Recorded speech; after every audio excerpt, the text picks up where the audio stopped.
salvation led by Mr. Jansen. Please rise. Let us pray. Good and gracious Heavenly Father, we ask you to restore your salvation for each and every one of us, Lord. Hold up a willing spirit that we can enjoy in you. Lord, we just thank you for the blessings you give us. And Lord, we ask you to watch over our first responders and our military as they preserve our freedoms. And Lord, we mostly thank you for your Son and his salvation, for it's in his name we pray. Amen. Amen. Amen. Pledge allegiance to the flag of the United States of America and to the republic for which it stands, one nation, under God, indivisible, with liberty and justice for all. Go ahead, set it. This meeting is called to order. Madam Clerk, roll call. Councilmember Golding. Here. Councilmember Horn. Here. Councilmember Jansen. Here. Councilmember Meza. Here. Councilmember Nichols. Here. Councilmember Sutton. Here. Mayor Collins. Here. Moving on to approval of minutes, item A. I move that we approve the minutes from the regular city council meeting held on February 6th, 2023. Second, we have a motion and a second. Any discussion? All in favor, please signify by saying aye. Aye. Any opposed? Motion carries. Item B. I move that we approve the minutes from the council briefing held on February 13th, 2023. Second, we have a motion and a second. Any discussion? All in favor, please signify by saying aye. Aye. Any opposed? Motion carries. Council announcements. Ms. Golding. Thank you, Mayor. I have a couple of announcements. I'd just like to let everyone know that tomorrow night, which is Wednesday, February 22nd at 7 p.m., there is a Jacksonville mayoral candidate forum at the Beaches Vineyard Church, which is the site of the old Atlantic Theaters. And all of the mayoral candidates are confirmed to be there. And Beaches Watch is conducting this candidate forum and will be asking the candidates questions that are important to Beaches voters. Because we know a lot of the focus has always been on Jacksonville issues. We want to know where these candidates stand with regard to the beaches. So I hope everyone will plan to be there so that you can learn more about these candidates before you vote. The other thing I'd like to, two other things I wanted to mention. Thursday night, we're having a workshop here in council chambers to discuss parking requirements, which is part of the process that we're going through to update our comprehensive plan and our land development code. And parking has been a big issue here in Jacks Beach for several years now, so this should be a really good workshop. And then lastly, on Wednesday, March 1st at 7 o'clock, Beaches Watch is also hosting a meeting. It will be at the Beaches Museum Chapel, and Scott Dudley, who is with the Florida League of Cities, is going to be speaking about the 2023 legislative session and the bills that have been proposed that would impact our municipalities. And as voters, we all need to understand what's going on in our state legislature, and so I would encourage people to attend that meeting as well, because our legislators need to hear from us during this legislative session. And some of us will be going to Tallahassee too to make sure that they hear from us, but we also need our residents to be knowledgeable about what's going on at the state level, because it does affect us here locally. Thank you. Thank you, Ms. Golding. And just to clarify, the Thursday discussion on parking is a council workshop. I just want to make sure that we don't confuse anyone that thinks that it may be a public comment time, because there will be time for that, but this is going to be council workshop, obviously open to the public to attend. Mr. Meza. Yes. So today is a very special day. It's my 20th anniversary of being in Jacksonville. And so I'm happy to be here in North California. I guess I'm a true Floridian now, so happy to be here. And there's some new things coming up. Beach Bowl is opening soon. Oaxaca's opening up soon. We have the new hotel coming up, opening up soon. So there's some pretty exciting things coming up. But I'm looking forward to it. Thank you. I think 20 years is the official, you're local now. There will be a ritual after this meeting. I wanted to note on that, we got to take a tour of Spring Hill Suites today, and it looks beautiful. I think it's going to be a nice addition Great view of the sparkling new pier as well. So that should be opening in the next month or so. I just want to ask everyone if you could please silence your cell phone. And there's a lot of us in the room today, and we've got a lot to go through. If you have any need to have any discussion with anybody in your vicinity, please feel free to take that out into the hall, but a little further down because this door is open as well. If you don't know how to silence your cell phone, somebody in your row does, so please just, I don't know, maybe not. Thank you guys for your courtesy to everyone else and the other issues that are coming up. Any other announcements, council? Seeing none, we'll move on to item A. We have a staff report. Ms. Bennett? Should be okay.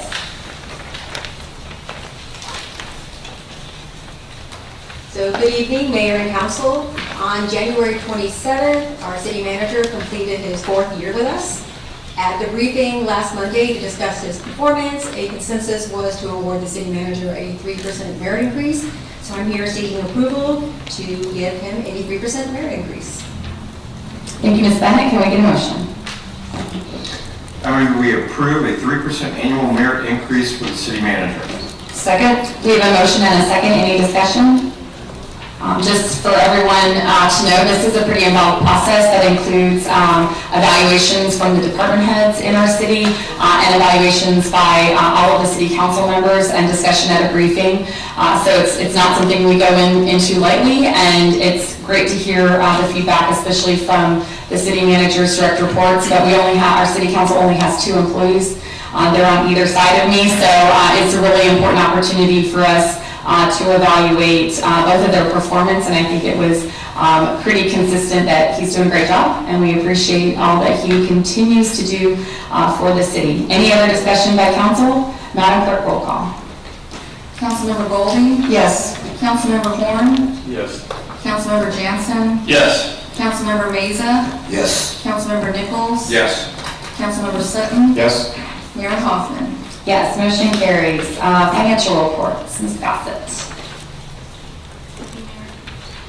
Oh, Yeah, Mayor, we skipped over Curtis. good, thank you. The city attorney already pointed that out to me in my haste to get the meeting moving and cell phone silenced. I forgot to do courtesy of the floor, but I do believe that all of the cards are attached to,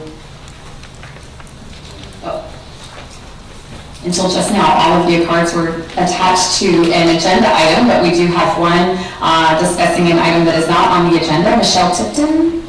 So, there you go. Come on up, and you have 3 minutes to address the council after you say your name and address. Good evening. My name is Michelle Tipton. Address is on file.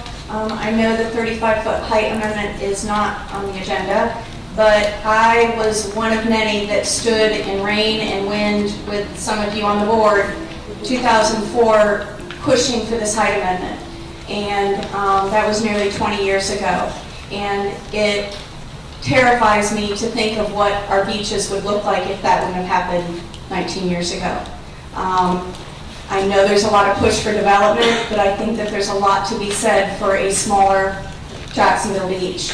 And I truly, truly ask for you to think to the overwhelming result of that vote. Overwhelming numbers of people wanted the 35-foot height amendment, and they don't want this to be a slippery slope, and they don't want us to kind of going into gray areas for the downtown, or we're going to pick this out, and this one's going to be okay, and this is going to be okay. The residents of Jacksonville Beach did not want that then, and they do not want it now. Thank you. Thank you, Ms. Tipton. Now, financial reports, Ms. Gossett. Good evening, Mayor and Council. Ashley Gossett, CFO. Before you tonight, you have the monthly financial reports for January, which represent 4 months of activity, or 33.7% of our budget. And as always, I'm available to answer any questions you might have. And a motion, please. I move that we accept the monthly financial reports for the month of January 2023. Second. We have a motion and a second. Any questions or discussion by council? Seeing none, Madam Clerk, roll call. Councilmember Horn? Yes. Councilmember Jansen? Yes. Councilmember Meza? Yes. Councilmember Nichols? Yes. Councilmember Sutton? Yes. Councilmember Golding? Yes. Mayor Hoffman? Yes, motion carries. Item B, Mr. Barron. Dennis Barron, Director of Public Works. I'm here to seek approval for an emergency sewer replacement that has to be done as part of the 10th Street project. It's considered an emergency because we discovered that this, as part of this particular area, we had intending to clean the line and actually line it as part of that project. And the contractor, as well as us, believe we can't clean the line. There's no top left to it. And so if we begin to clean it, we will probably destroy it, and then all the sewage will go into the Central Basin Canal and head out to the Intercoastal, which is not a good thing. So as an alternate, we're going to bypass around it. They're already bypassing around it. They've already ordered materials. I had to get city manager approval to proceed as an emergency in status. And they'll actually be building a berm and drying up that entire area, pumping up the water around it so that they can actually dig in and physically replace that piping with brand new PVC pipe. So we intended to line it, which would have gotten us another 50 to 75 years, but we were too late in getting the lining to find out that it was destroyed, so therefore we need to fully replace it. Thank you, Mr. Beeren. And a motion? I move that we approve an emergency sewer replacement to be completed by United Brothers Development Corporation in the amount not to exceed $733,319. Second? We have a motion and a second. Mr. Jansen? Mr. Beer, do you have any ballpark idea how much longer it will extend this project, having to do this repair? It really won't extend it too much longer. It's the same crew, and they've got actually a different crew that does the pipe work than what's doing the flat work. So a lot of the flat work is continuing to move north through the project.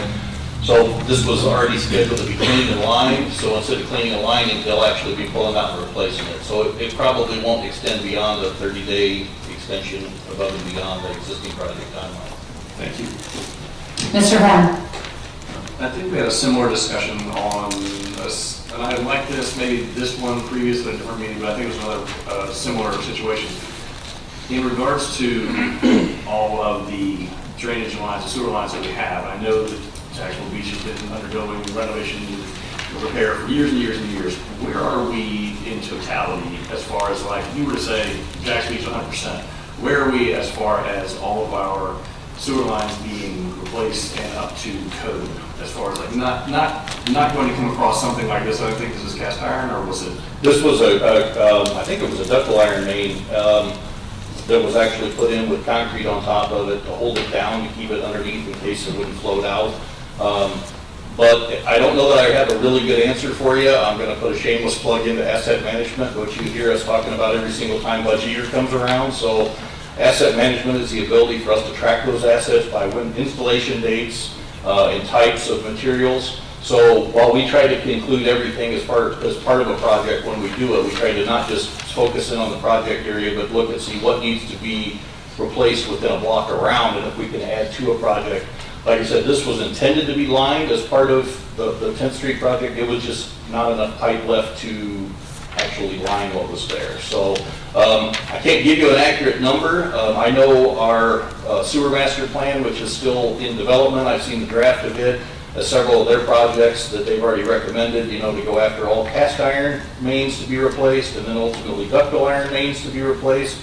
That is a huge undergoing of a project, and I don't have the numbers offhand as to what they've estimated as to how much we have, but the cast iron, we're talking thousands and thousands of feet. So, and a lot of times it's not easy just to replace those. We do, however, have about a $300,000 budget a year that we do for slip lining throughout the town. So we concentrate on areas and continuations where we have I&I, which is infiltration to the water line or to the sewer line from the groundwater. And so we line those to keep that from happening. So we try to catch them as early as we can. All the cast iron pipe on this job, all the clay pipe, which is actually on both sides of this, was in perfect condition, which is never to be found. Usually the clay pipe is broken and disintegrated. In this particular instance, the clay can hold the sewer gases a lot better than the cast iron can, so the cast iron is eating away at the pipe underneath the canal. And one other thing, we emailed this week, I had some questions about this, but my other question is the lining process. We talked about the duration, the longevity of the pipes you're putting in. What is the longevity of the lining?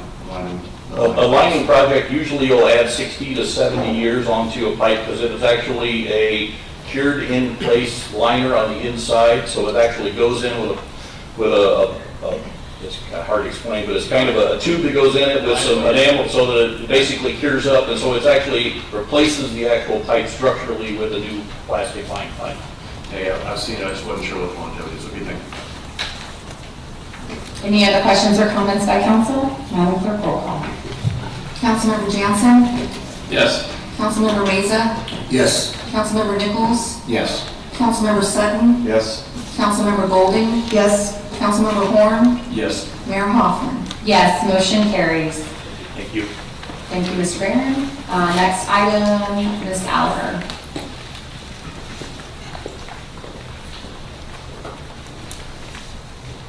Good evening, Molly Oliver, Assistant to the City Manager. I'm here on behalf of Parks and Rec tonight. We are here seeking approval for 2 exceptions to the special event policy. The first item is for Florida Fin Fest, which is a popular 2-day festival that this will be their 3rd year in Jacksonville Beach. They've requested a 2-day event in September, and the current policy only allows for single-day fests in September. And the second item is Supergirl Surf Pro. Their schedule is determined by the World Surf League. It typically falls on the 2nd week of November, and this year it happens to be on Veterans Day. The policy currently prohibits us from permitting events on holiday weekends, so we're looking for exception to that as well. So you can either approve one, both, or neither.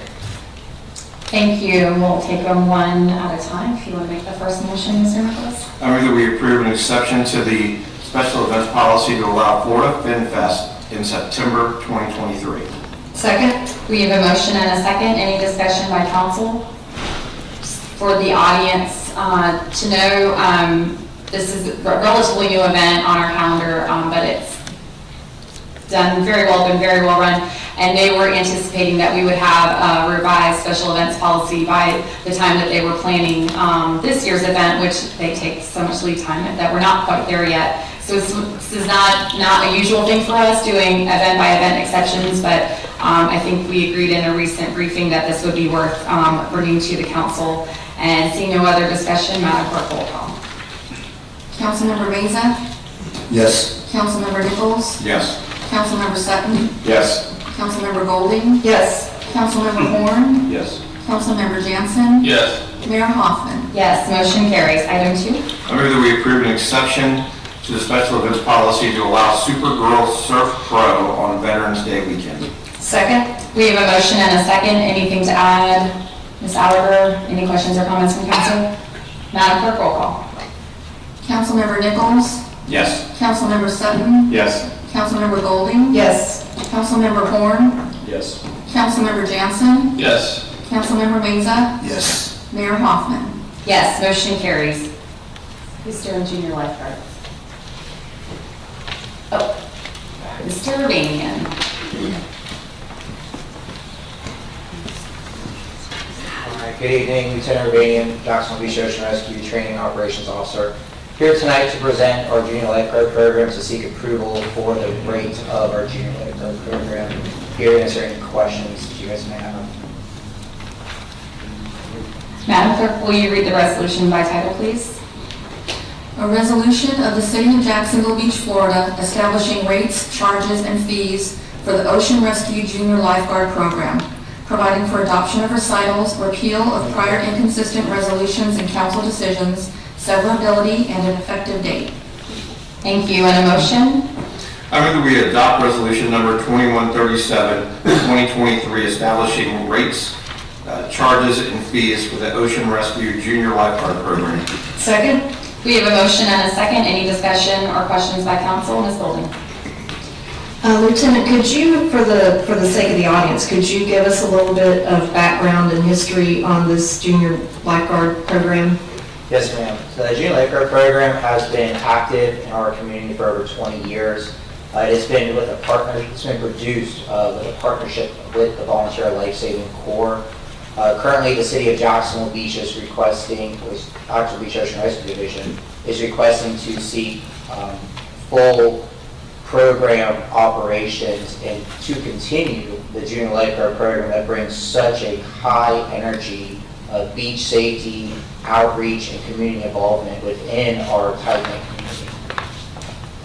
Thank you. And this was something I mentioned to Jason, and I just wanted to put this out there for the sake of my fellow council members, but I'd like for us to, in the future, potentially look into setting up a grant opportunity for kids who might not be able to afford the cost of participating in this junior lifeguard program.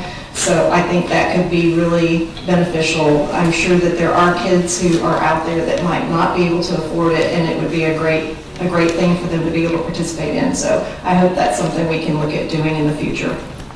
Yes, ma'am. Thank you for all that you guys do. Yes, ma'am. Thank you, Ms. Golding. Any other questions? Madam Clerk, roll call. Councilmember Sutton? Yes. Councilmember Golding? Yes. Councilmember Horn? Yes. Councilmember Jansen? Yes. Councilmember Meza? Yes. Councilmember Nichols? Yes. Mayor Hoffman? Yes, motion carries. Thank you. Thank you.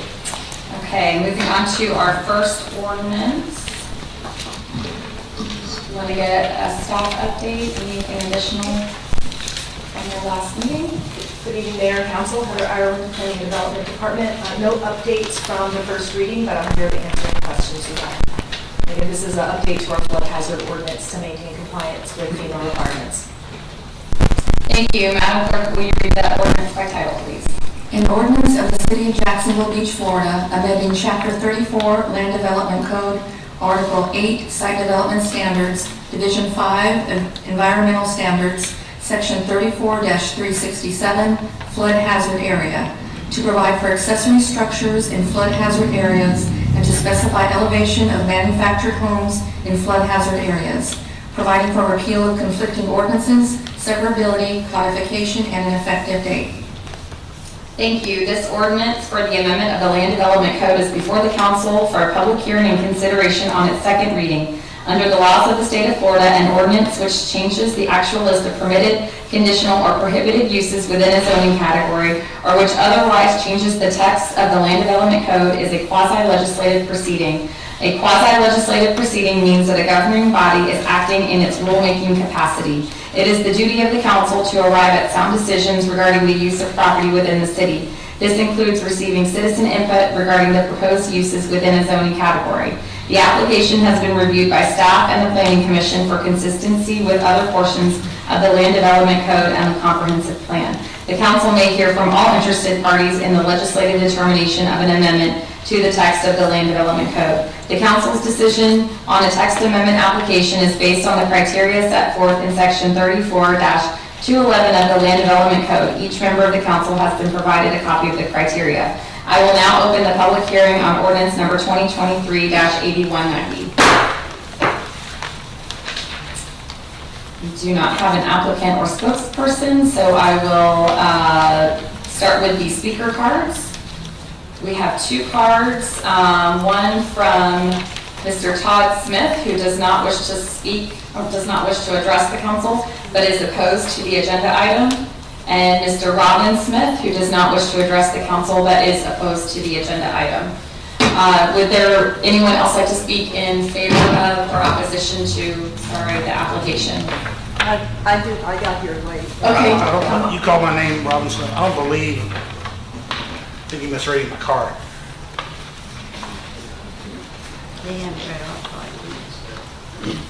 I was interested in the flood zoning.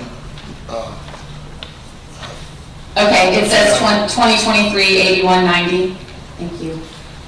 That's not my card, I don't believe. Robin Smith, 1443 10th Street North. That's not me. Oh, is there another Robin Smith? It must be. Oh, okay. Oh, hey. Robin Smith. 892, okay. Thank you. Sorry. We're gonna work this all out together. Don't you worry, Robin Smith and Robin Smith. Okay. The other Robin Smith, thank you for being here. Your opposition is noted. And then, did you want to speak? No, I just wanted to clarify that. Yeah, I got you, sorry. And we did have one from, Ms. Lake. I think you also want to speak on the PUD. This is not that one. The PUD. Right, but that's not this issue. Okay. Okay, but I will put you in that stack. Okay, would anyone else like to speak on this particular issue? Okay, the public hearing is closed. Before requesting motion on this ordinance, beginning with myself, each of the members is requested to indicate for the record both the names of persons and the substance of any ex parte communications regarding this application. An ex parte communication refers to any meeting or discussion with a person or citizen who may have an interest in this decision which occurred outside of the public hearing process. I have not had any ex parte communications on this issue. Mr. Sutton? None. Warren? Do emails count?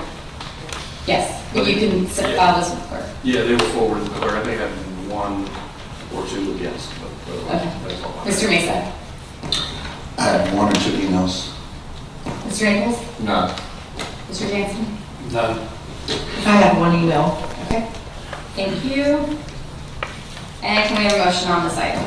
I move that we adopt ordinance 2023-8190 on the second reading for a text amendment to update section 31467 flood hazard area of the land development code.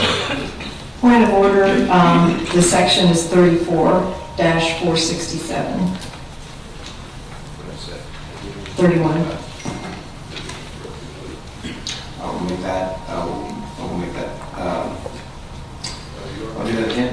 Just go ahead and start over again since it hasn't been seconded. Yes. Move that we adopt ordinance number 2023-8190 on the second reading for a text amendment to update section 34-467 flood hazard area of the land development code. Second. We have a motion and a second. Before opening the floor for discussion or questions by the council, please be reminded that our decision will be based on the criteria set forth in the Land Development Code, staff's report, the recommendation of the Planning Commission, and public input at all hearings. Is there any discussion from council? Mr. Horn? That was a good catch, good pickup on your part, but it doesn't matter that the top of the ordinance, the top of the document here says 367. If you look, the first page, we do say 367, and then land development will, let's say the third and fourth line, 34-367, and then when you get into the body under sections, under amendments, it does say 34-467. Just wondering, for procedural purposes. Does that fall under scrivener's error? Since it's correct in some places? Yeah, the substance is described correctly, it is a scrivener's error. Okay, so we will make that modification. Good catch, Mr. Horn. And good inadvertent catch, Mr. Nichols. Any other discussion? Madam Clerk, roll call. Councilmember Golding? Yes. Councilmember Horn? Yes. Councilmember Jansen? Yes. Councilmember Meza? Yes. Councilmember Nichols? Yes. Councilmember Sutton? Yes. Mayor Hoffman? Yes, motion carries. Item ordinance B, Ms. Ireland. Thank you. This ordinance is related to the previous one. We are requesting to repeal section 7-17 of the Code of Ordinances. It is no longer needed. This section is now covered by the Florida Building Code. Happy to answer any questions. Thank you. Madam Clerk, will you read the ordinance by title, please? An ordinance of the City of Jacksonville Beach, Florida, amending Chapter 7, Buildings and Building Regulations by repealing Section 7-17, referencing the Florida Building Code, providing for repeal of conflicting ordinances, severability, codification, and an effective date. This ordinance is before the council for a public hearing and consideration on its second reading. I will now open the public hearing on ordinance number 2023-8191. I do not have any speaker cards on this item. Would anyone like to speak in favor of or in opposition to this ordinance? Seeing none, I will close the public hearing and request a motion on this ordinance as read by title. I move that we adopt ordinance number 2023-8191 on the second reading to repeal section 7-17 of the Code of Ordinances. Second? We have a motion and a second. Any discussion by council? Seeing none, Madam Clerk, roll call. Councilmember Horn? Yes. Councilmember Jansen? Yes. Councilmember Meza? Yes. Councilmember Nichols? Yes. Councilmember Sutton? Yes. Councilmember Golding? Yes. Mayor Hoffman? Yes, motion carries. Ordinance C. Ms. Ireland, would you like to give an update? Yes, ma'am. So ordinance 8192 is for a rezoning request for the North Beach Townhomes PUD, which is the block just south of Gonzalez Park. It's a 1.41 acre property. The applicant is requesting to rezone to a 34-unit townhouse development on the property. There have been some applicant proposed conditions on the project that I will just summarize for you briefly, and then if the applicant wants to go into additional detail, they worked these conditions out with the city's attorney. There are 4 conditions being proposed on the project. The first one is that the applicant will provide 20 public parking spaces on the 2nd Avenue North right-of-way adjacent to the property, so that will be on the north side of the block. The second condition being proposed by the applicant is to establish a homeowners association and also to limit rental period to no less than 6 contiguous months for any given unit for at least 3 years, subject to the covenants and restrictions. The third condition is that the applicant will provide a urban trail in the right-of-way on 10th Street North, which is on the east side of the property. And the final condition proposed by the applicant was that they will install bicycle racks on the property. I'm happy to answer any questions, but I'm sure the applicant would like to provide additional details to you as well. Thank you. We'll go ahead and start the rezoning hearing. Madam Clerk, will you read the ordinance by title? An ordinance of the City of Jacksonville Beach, Florida, establishing a planned unit development PUD zoning district within the City of Jacksonville Beach, Florida, as provided under Chapter 34 of the Code of Ordinance of said city, providing for repeal of conflicting ordinances, severability, and an effective date. Thank you, Madam Clerk. This ordinance for the rezoning of property is before the council for a public hearing and consideration on its second reading. Under the laws of the state of Florida, an application for rezoning of property is handled as a quasi-judicial proceeding. A quasi-judicial proceeding means that a governing body is now functioning in a manner similar to a court, with the mayor and council sitting as impartial decision makers, hearing testimony and questioning presenters who are to provide substantial and competent evidence to support their side of the issue. It is the duty of the council to arrive at sound decisions regarding the use of property within the city. This includes receiving citizen input regarding the proposed use on the neighborhood, especially when the input is fact-based and not a simple expression of opinion. It is the applicant's burden to demonstrate that their application is consistent with the Land Development Code and the comprehensive plan. If the applicant is successful in showing consistency, then it is up to the local government to produce competent, substantial evidence of record that the application should be denied. The council's decision on a rezoning application is based on the criteria set forth in Section 34-211 of the Land Development Code. Each member of the council has been provided a copy of the criteria. In addition, the council has received a copy of the application and the staff and planning commission reports on this rezoning request. The city has received advance notice from the applicant through its attorney that they may exercise their rights pursuant to Section 286.0115B of the Florida statutes to cross-examine any witness whose public hearing testimony or comments may be construed as competent, substantial evidence or may otherwise have a substantive effect on the decision of this council. I will now open the public hearing on ordinance number 2023-8192. Is there a representative? Yes, there is a representative. He is at the podium. Please proceed, Mr. Miller. Good evening, Zach Miller, 3203 Old Barn Court. I wasn't sure if you want to do your ex parte disclosures now or later. Comes later on my agenda if you'd like us to.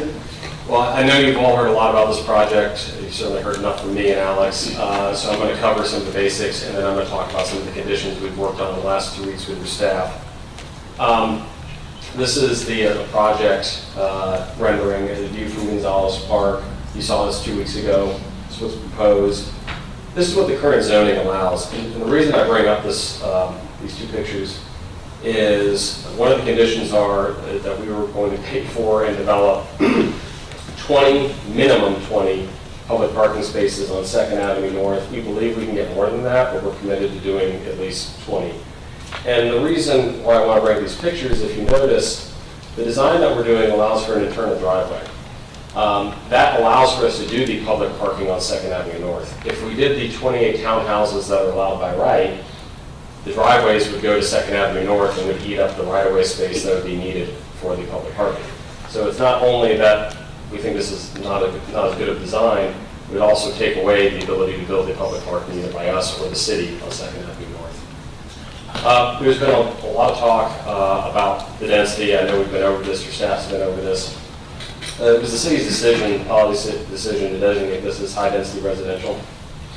That's up to a minimum density of 21 units an acre and a maximum of 40.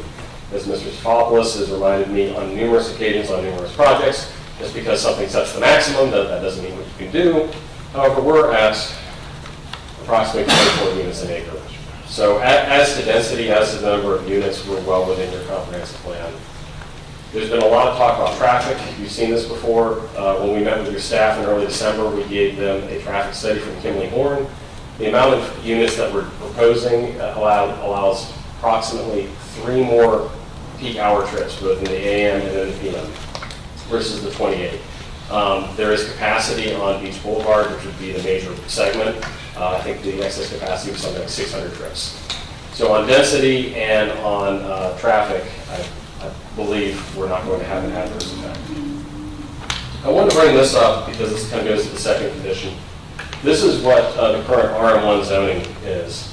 And you can see the uses allowed. Townhouses are on it, multifamily dwellings, 0 lot line detached single-family dwellings, although I don't think I've actually ever seen one west of 3rd Street. But short-term vacation rentals are allowed by right. And I highlight that because not as a, well, if we don't get this, here's what we're going to do, but this is what your code allows right now. We could do tomorrow 28 short-term vacation rentals. Your code defines short-term vacation rentals or rentals for 30 days or less, I think an equivalent of up to 3 times in a year. That's by right. This is what I was talking about last time. This is our permitted uses. We don't have short-term vacation rentals specifically listed. Now, I understand there's some concern about the state law and whether or not having it listed would be prohibited. It is still my opinion that we cannot have short-term vacation rentals on this property. That goes to the second condition.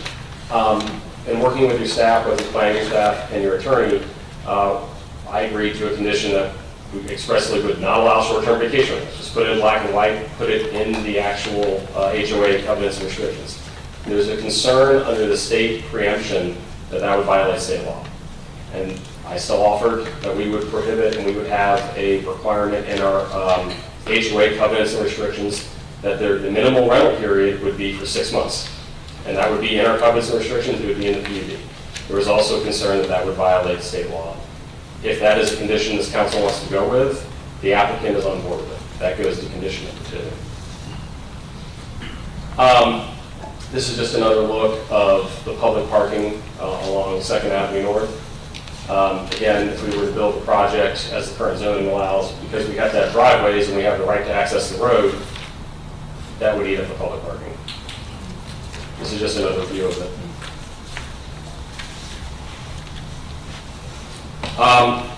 This is a point that I want to be very sensitive about. This isn't poking anybody in the eye. This isn't to do anything other than I have to put this on the record. I am an attorney and I have to represent my client. These are actually the same standards also for the Planning Commission.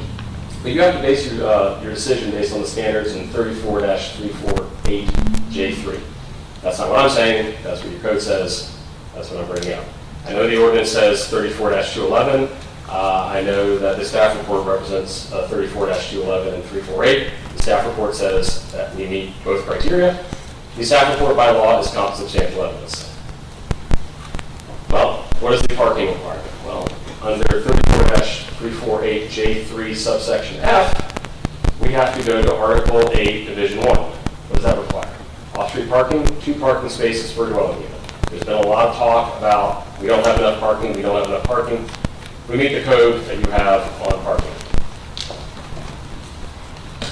Well, I bring this up because there's only currently one section in the zoning code that has its own particular set of criteria, and that is the PUD section. The decision for a PUD is based on 34-348, not 34-211. It used to be that you had 2 sections. You had the PUD section and you had the RD zoning section. The RD zoning section used to say 34-347C3I. However, there was a court case that went all the way to the First District Court of Appeal because this council, not some of you, because some of you weren't on it, had decided to vote on 34-211. The First District Court of Appeals says that if you have a specific provision in your code, you have to follow that, not 34-211. The reason I highlight that is after that court case, you changed it for the RD zoning to 34-211. You did not change it for PUD. This is the only section in your code that has its own standalone provisions. And again, just because I have to put this on the record, here's what the court said. We hold that when the circuit court applied the incorrect law, that was when the circuit court upheld the city council decision, to uphold the city council decision to apply the provisions of 34-211 rather than the provisions of 34-347, such an error occurred here. This error resulted in a miscarriage of justice which departed from the essential requirements of law and deprived the petitioners of the lawful use of their property. When a party complies with the law in seeking to utilize the highest and best use of their property, and the governing authority refuses to apply the correct law to thwart the citizen so as to deprive him of the ability, or her, of the right to enjoy the lawful highest and best use of his land, a miscarriage of justice has occurred. This was the ending section.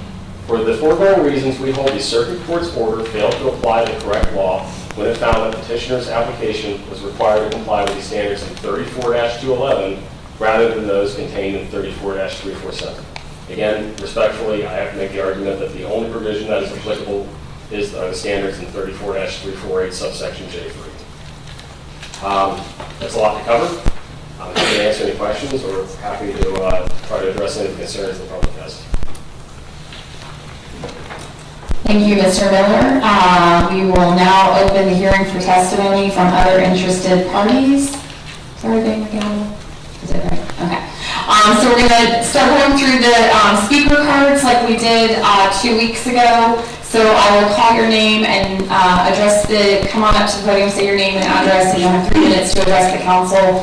I would encourage you to please add to the conversation. I think we'll hear a lot of the same arguments as we did last time, but also don't feel any obligation to use the whole 3 minutes so that we can get everybody up to the podium in a timely manner. So I'm going to call the first person and I will let the next person know that they're on deck, so to speak. So we will start with Lisa Sandstrom, and she will be followed by Andrew Hernandez. Ms. Sandstrom? Madam Mayor? Are we going to swear in? Yes, and we will be swearing in everyone who speaks during the public hearing. Please raise your right hand. State your name and address for the record. Lisa Sandstrom, 1171 3rd Avenue North. Do you swear or affirm that the testimony you are about to give in this matter is the truth, the whole truth, and nothing but the truth, so help you God? I do. Hi, I've been busy researching this recent PUD application and development request in order to supply supporting facts as to why I feel like it should be denied. I'm not an attorney. A lot of what he just said was kind of like confusing to me. I do my best to understand the ordinances, but I felt like section 34-373, it says turning and maneuvering space, off-street turning and maneuvering shall be provided for each lot so that no vehicle shall be required to back onto a public street with the exception of 1 and 2 family structures, townhouses, or individual multifamily structures containing up to 4 units with attached garages or carports. I mean, when I read that, I just see that it's my understanding that the PUD would eliminate that, and I don't know if I'm understanding it correct, but I feel like putting up 12 units that back onto First Avenue North is a safety hazard, simply because First Avenue North is like a speedway between Penn Road and A1A because of how congested Beach Boulevard already is. In addition to that, there's a Circle K Mini Mart right there that has an exit and an entrance to come and go from it. So you're going to have a driveway of people backing out into people who are coming and going from that Mini Mart. There's I feel like them saying that they're going to use 20 parking spaces for the city with the 2nd Avenue North city right-of-way is just preying on the hopes that, okay, we'll give you more parking at your expense, the city right-of-way. I bring up section 34-424, the site clearing and tree protection standards. There are several trees on the property currently that are hardwoods, a magnolia, a live oak, some cedar trees. Those would certainly have to go with any of that, and I imagine they would have to apply for it, but they're big trees, and they're not diseased. I've gone by, I've looked at them. In fact, the live oak is in full bloom right now. I do believe that under the section 34-211, that there would be an adverse effect on our small homes, on our small community.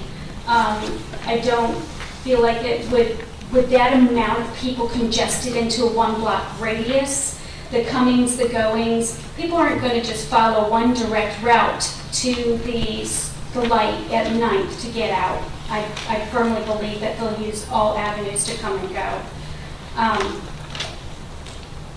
I'm just going to, because I'm down to 12 minutes, I feel like Jackson Beach has a strategic plan and vision of a vibrant coastal community that embraces the beach life, and a mission statement that states they're responsive to government focused on safety, service, and sustainability, and I fail to see how this development embraces that vision and mission statement.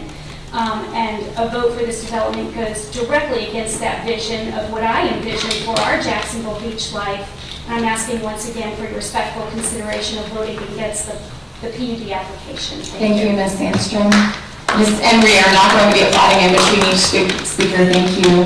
Mr. Hernandez, and while Mr. Hernandez is coming up, I don't see. He's not here. He's not here. Okay. He is opposed to the agenda item. Mr. Ryan Walls. While Mr. Walls is coming out, there was some consternation among the group as to why we didn't swear in the attorney. He is the attorney representing the applicant, so it's not required for him to be sworn in. But Mr. Walls, please face the clerk. Please state your name and address for the record. Ryan Walls, 1104 2nd Avenue North, Jacksonville Beach. Do you swear or affirm that the testimony you are about to give in this matter is the truth, the whole truth, and nothing but the truth, so help you God? Yes. Thank you. All right, well, I wasn't planning on first, but thank you. I'm here to protest this. Our lot is 1104 2nd Avenue North. It's directly 2 blocks west of where this development's going to go in, so my wife and I are definitely impacted by this. We're not opposed to development, but we just think that it's an overgross development to the area. It's not necessarily consistent with the current environment or was part of what we enjoyed when we were looking for a place to purchase. We currently already look at the backside of the Holiday Inn Express to look into our east now and then see this gross amount of townhomes. Again, it's just kind of overdevelopment of our area, what we originally thought we were purchasing into. And so when we talked about this, my wife and I, we looked at the section 34-348A and looked at the 7 requirements outlined in there. We identified 4 things that we feel like violates the 7 items outlined. The first, I kind of grouped the 2 for interest of time. It's number 2 and number 6. So accomplishes a more desirable environment and provides an environment of stable character compatible with the surrounding areas. I mean, I think if you drive the neighborhood, you'll see that on average there's 10 single-family homes per block. This is going to have 34. That's not compatible with our surrounding areas. That's not consistent with the environment that we live in right now. The third, which is item number 4, enhances the appearance of the land through preservation of natural features. I mean, we're bulldozing the entire lot. We just heard about the live trees that are being taken out of there. I do understand that there's a proposal for porous pavers to be placed in there, but still, that's not what wildlife would consider to be a natural resource or preservation of the area. And the 4th one, which is number 7, retained property values. So I alluded to this at the beginning. My wife and I probably wouldn't have purchased the home that we had this development already been placed in there. It would have went far down on our list. And then if there's another home where it's going to be right directly across a very large dumpster that's going to be large enough to accommodate 34 homes, that's a lot of dumpsters. That's going to be some smells. Like if you're going to look at a property and you see that outside, why would you want to purchase that property, right? And then in general, and I hope we hear more about this, so I don't want to get too much into parking, but our garages are extensions of our living room. They're extensions for our closets, right? We don't put our bicycles, I know there's a bike ride coming. We don't put our surfboards, golf carts, just general beach equipment that we have in our homes, we put them in our garages, and that eats up a parking spot. Even if there is 20 additional parking spots, that still doesn't accommodate the 22 homes that are in the little alleyway there, right? So, I mean, in general, I support development, I support beautifying this lot and developing it, but it just doesn't feel like it's a good, consistent feel for the neighborhood. And I think there's a better opportunity to come to a better resolution. It's not necessarily a deterioration of the neighborhood, but improvement of the neighborhood. Thank you. Thank you, Mr. Wallace. Kathy Moore. A few questions, Mr. Wallace. Oh, I'm sorry. Mr. Miller. Excuse me, Mr. Wallace, sorry if I didn't take it down. What was your address? 1104 Second North. Is there a short-term vacation rental next to your house? There is. And how often is that rented out? In the summertime, pretty regularly. In the wintertime, it goes months on rent. Has that been an adverse effect on your property? Yes. I believe so. And I think Ms. Collins is here also, and she's probably going to speak to that as well. Thank you. You're welcome. Kathy Moore, and that will be followed by Deborah Collins. Ms. Moore, please raise your right hand and state your name and address for the record. I live at 115 11th Street North, Jack's Beach. Do you swear or affirm the testimony you're about to give in this matter is the truth, the whole truth, and nothing but the truth, so help you God? Yes. Thank you.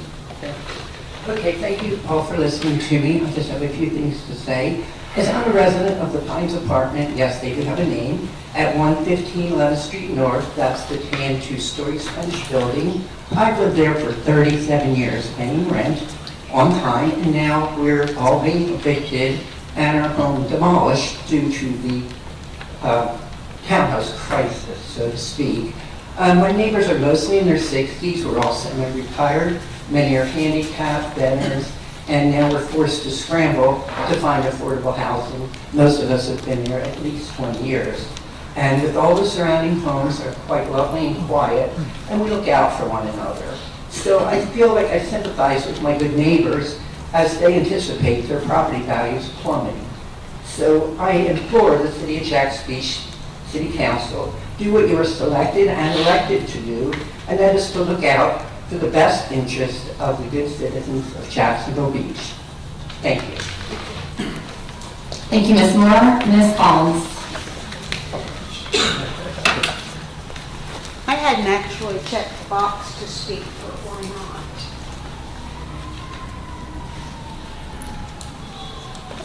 Okay, so you would like to speak then? Okay. But I'm listening to this. Okay, we're on the same page. Yeah, now I'm here. Go ahead and state your name and address for the record. Deborah Collins, 1105 First Avenue North, Jacksonville Beach, Florida, 32250 for 31 years. Do you swear or affirm that the testimony you're about to give in this matter is the truth, the whole truth, and nothing but the truth, so help you God? I do.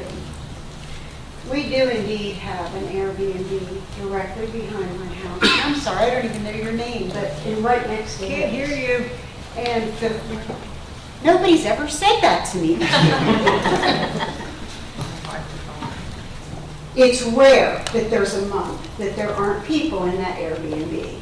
Often there are 4 vans parked in that driveway. I think you can attest to that. It's noisy. There's these big Edison lights glaring all night long. It's awful, and that's one. I've been there 31 years. It's always been a beautiful, peaceful little neighborhood. I have a 1941 beach house, something I wanted my whole life. I'm from here. I bought that little house, and it's garbage now. You put this up across the street from me. I'm directly, the picture's gone now, but I am directly, I will be able to throw a rock at my age at this development. My house is toast. Nobody's ever going to salvage that poor little thing. She's a beautiful little house, but who's going to buy it? Nobody. Would be an idiot when it's surrounded by monoliths, a hotel, a party house right behind me, and then this stuff. If you guys want some overflow parking, consider my lot. It's a big one. It's a great one. Both sides, in and out. Take it as a parking lot, because nobody's ever going to want it as a house. Nobody will ever salvage that baby. And it stinks. It just really stinks that you're even considering this. I'm a little emotional about it because I love the house. I've loved this neighborhood for a long time. My kids grew up there, my grandkids. And now look. This isn't what our neighborhood needs. It really is not what Jacksonville Beach needs. And I wish you'd really consider the people that live here, not the townies and tourists who are gonna move in with their big pocketbooks and their big tax base.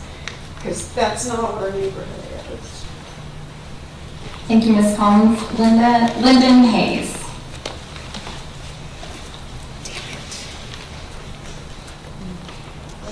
Lyndon Hayes. Lyndon Hayes here.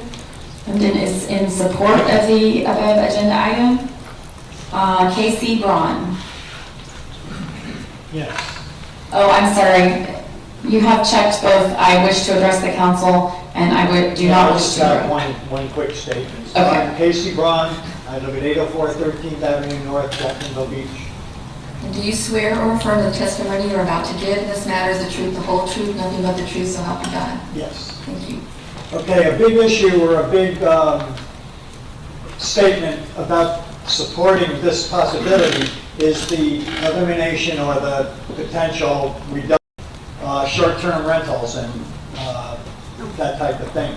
And then people have gotten up here and spoke about houses behind them or next to them that were vacation rentals. This particular development may not allow short-term rentals, but how many people that leave their houses as a result of this, they're not going to be replaced by families, they're going to be replaced by rentals and they'll become vacation rentals. So this particular subdivision in 3 years can become vacation rentals, and by that time, I would be willing to bet that a large portion of the houses in that area that are small families now will become vacation rentals. And that will eventually spread further into the beach. So this is a real turning point crux right here. It's unfortunate that the planning up till now wasn't better and eliminated and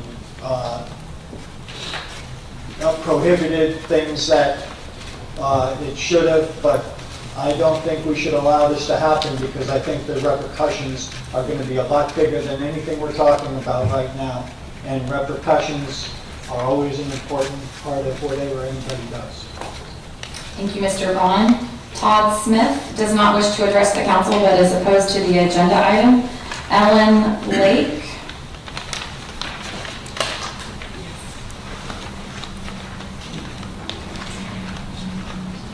Thank you for allowing me to Please raise your speak. right hand. Oh, I'm sorry. State your name and address for the record.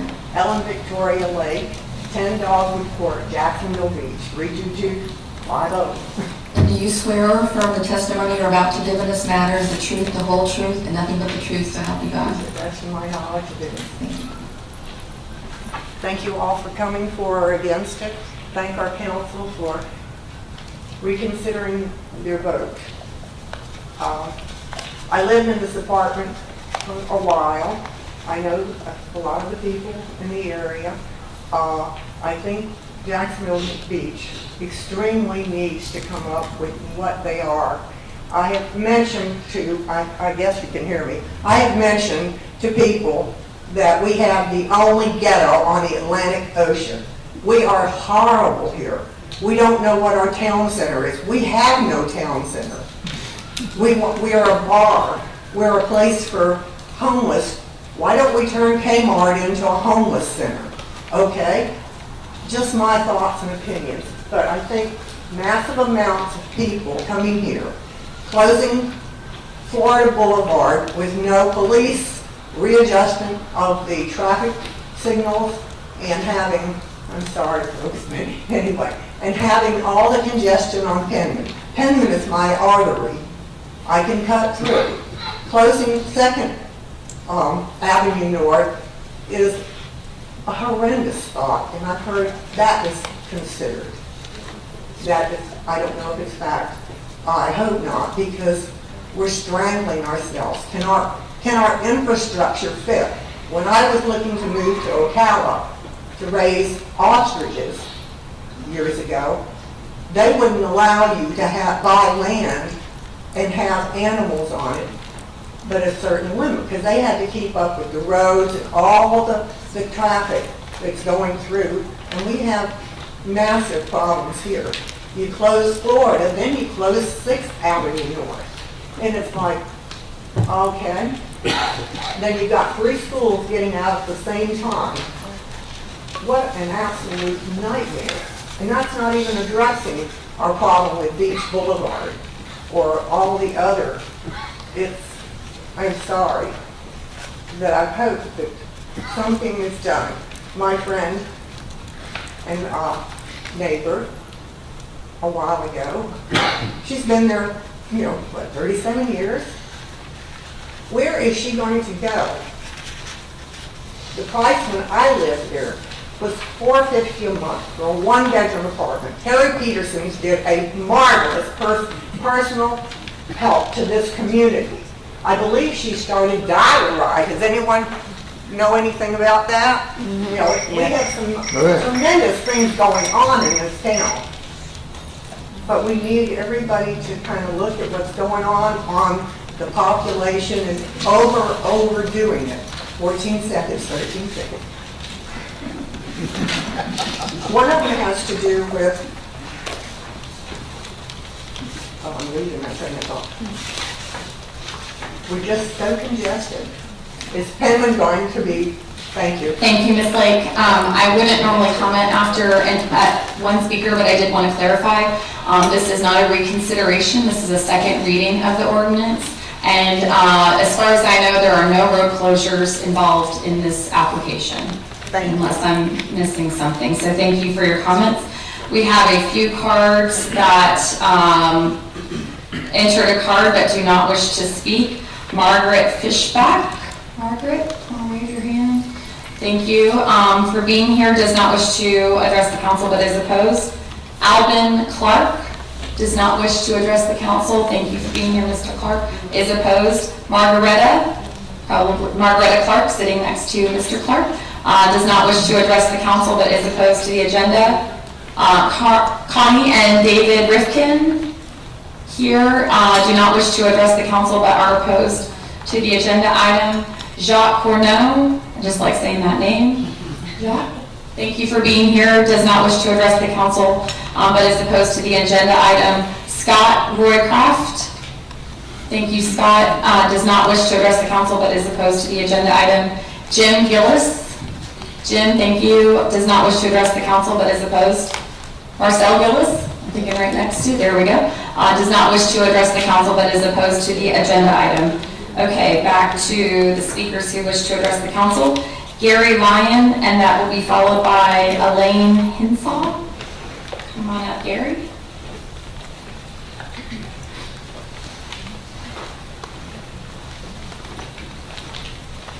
Mr. Lyon, please raise your hand and state your name and address for the record. Gary Lyon, 1217 4th Avenue North, Jacksonville Beach. Do you swear or affirm that the testimony you're about to give in this matter is the truth, the whole truth, and nothing but the truth, so help you God? Yes. Thank you. I'm here this evening in opposition to this. I'm a firm believer that this does not bring any benefit to the neighborhood. It is a predominantly single-family dwelling neighborhood. To see the three-story renderings up there is terrible. You're going to have increased noise pollution to the surrounding single-family dwellings or the smaller dwellings around it. Someone may want to contest that. But if you're on the third floor, you're talking loud, you're making noise, you got your music, your TV, it is going to spread out further. As far as the parking, I'm not familiar with the plans. I saw what I thought it said 9 feet from the building to the sidewalk. Is that correct? And then another distance from there to the road. What we generally, or what I have seen throughout some of the neighborhoods where we're starting to see large things like this, with sidewalks going by, the vehicles regularly block the sidewalk.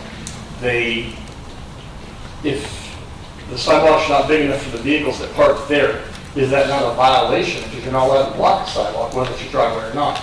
Maybe I'm wrong. If that is the case, are they going to be cited for blocking the sidewalk and forcing folks to walk in the roadway if that occurs? As far as the parking, the spaces, additional spaces should go on their land, not city right of way. I have a Airbnb that not a week and a half after my neighbor sold the house, there's 2 cars, 4 cars, 6 cars, 12 cars that line the road. They fill the guy's yard, they park across the street in the neighbor's yard. they can say, and I don't know, maybe they're gonna say, hey, there's a restriction on Airbnbs, and whether there's something on paper and what actually happens, two different things. So who's gonna take care of the folks that have to live next to that? You're gonna have spillover parking when folks have big events. That 20 spaces aren't gonna cover it, it's gonna go into the neighborhood. Then you're gonna have possible disputes between other neighbors. When you have units that big, that close together, you're gonna have an increased call for service for the police department. If you wake up and you look out the window and you can see your neighbor and their residence and their tidy white because they didn't pull the blinds, you may get upset. If you're trying to sleep daytimes because you work nights and the residents are so close together because of such a high saturation, you have the potential for noise bothering the other neighbors. So then you have a degradation of the quality of life. I've been in that neighborhood, I think, close to 23 years. And so to see this type of thing move in, I can foresee increased traffic through the neighborhood. They're not going to just go to beach. First Street, Second Street's going to increase, and more things that I can't cover because of my time. Thank you. Thank you, Mr. Lyon. Elaine Henshaw?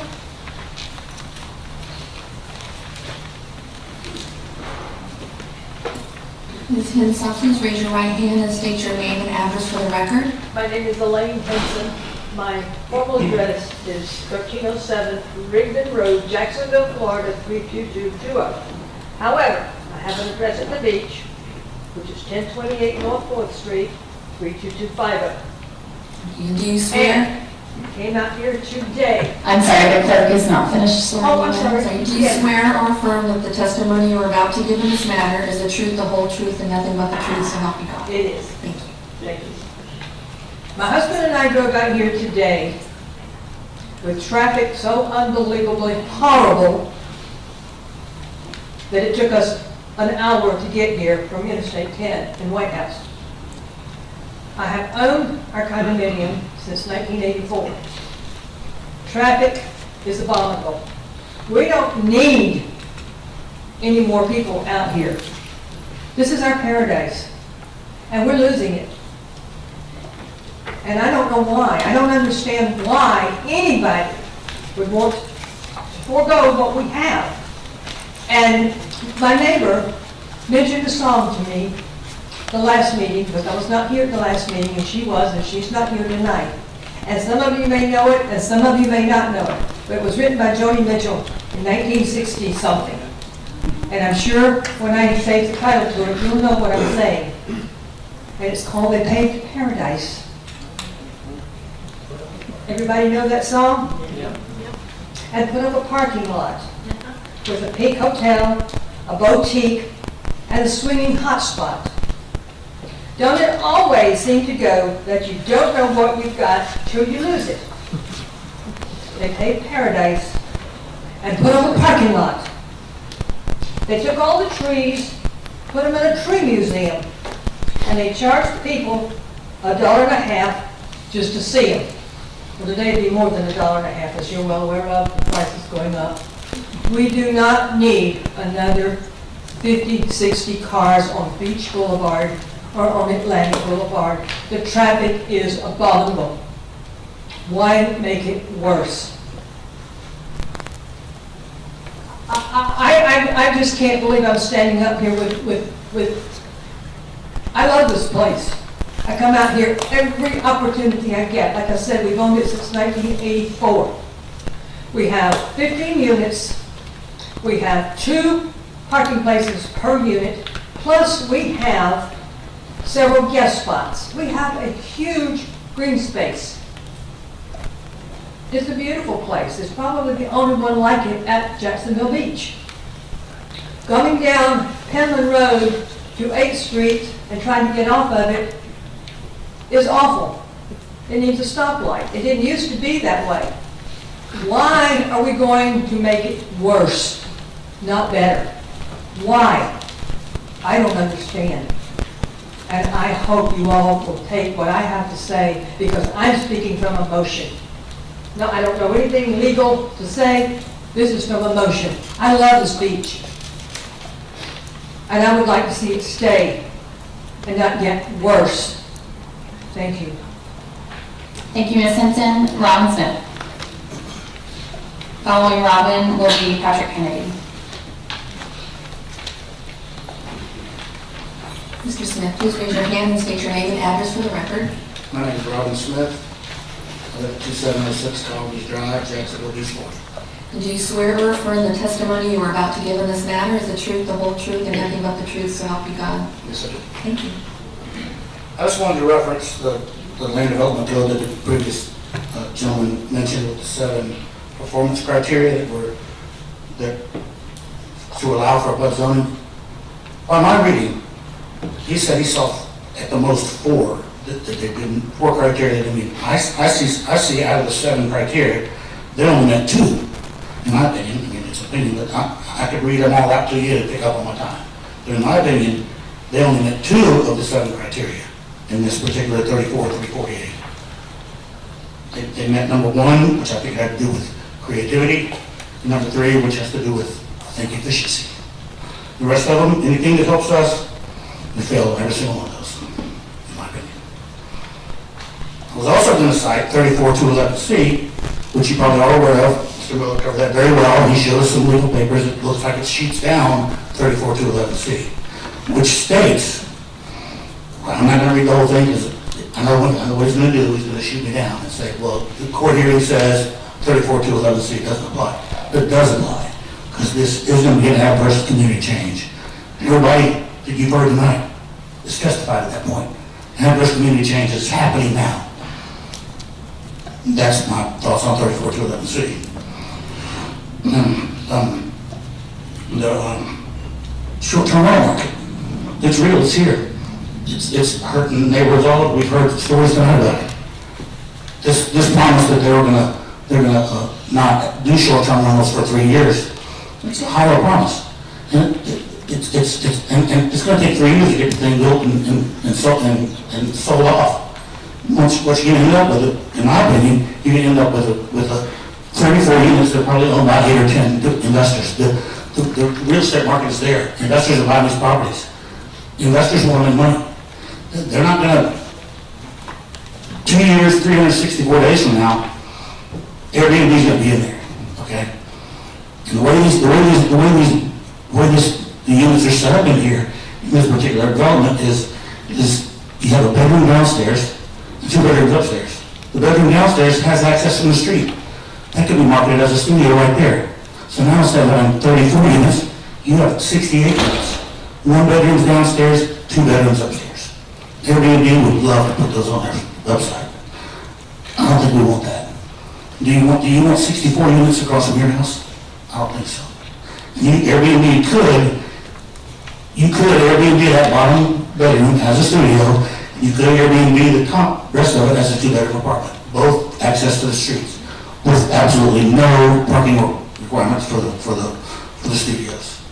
So I just beg you to change your vote. One of you 4, change the vote, please, because it's terrible. Thank you very much. Thank you, Mr. Smith. We have speakers please. Robert Flores does not wish to address the council but is opposed. Krista Murphy does not wish to address the council but is opposed. Joseph Martin does not wish to address the council but is opposed. Trey Phillips does not wish to address the council but is opposed. Charles Kennedy does not wish to address the council but is in support. Carolyn Pugh does not wish to address the council but is opposed. Mary Ellen Anderson does not wish to address the council but is opposed. Donna Doan does not wish to address the council but is opposed. And Patrick Kennedy, you're the next speaker.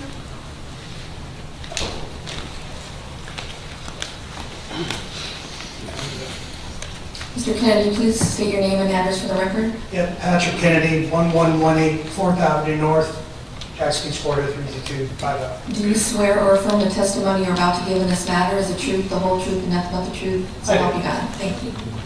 I didn't think I would click to speak, but I'll just quickly share my thoughts. 28 versus 34 units and trading off between 2 projects, neither one of them look to be conforming to the neighborhood is kind of a disturbing trade-off. So I think that's cause for another discussion altogether. But one item I did see in there is that addressing traffic and parking, they predict this unit to be beach lifestyle development, whereas the people who use our public transportation in Jacksonville Beach.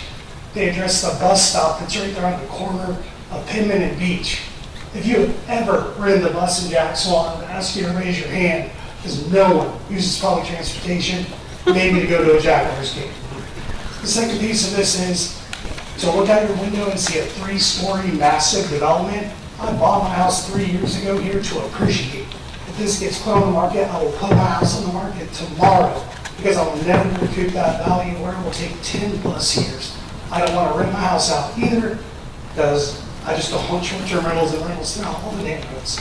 So I get nervous, I don't public speak often, but I do think that there's some cause for concern here, and definitely something to look into, because, again, living on 4th, the other aspect is Beach Boulevard. There's another huge development going up right at Adventure Landing. We don't even know the impact there. I don't know if he's included that in his plans. But you have those cars cutting down Pittman and cutting down my road on 4th Avenue, going 100 miles an hour. I've seen many cars doing 100 down that road. It's ridiculous. Blow through the stop signs, go right through the park, and just to have 60 to 100 more people or cars going down that road, I can't believe that would not have an impact. So thanks for the time. That's my piece. Thank you, Mr. Kennedy. Mary Phillips.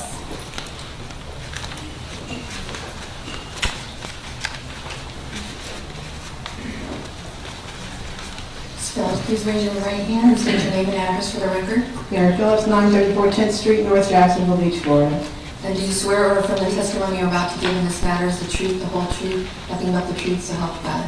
I do. Thank you. My goal tonight is to provide sufficient, relevant, and credible evidence upon which you will base your decision. I'm speaking to Section 34348 of our Code of Ordinances and the 7 intents of a planned unit development. On February 6th, I sat and listened to the first reading of this ordinance, and as the developer explained where the communal garbage dumpster would be placed, I leaned over to my husband and said, "Boy, I'm glad we didn't buy that house."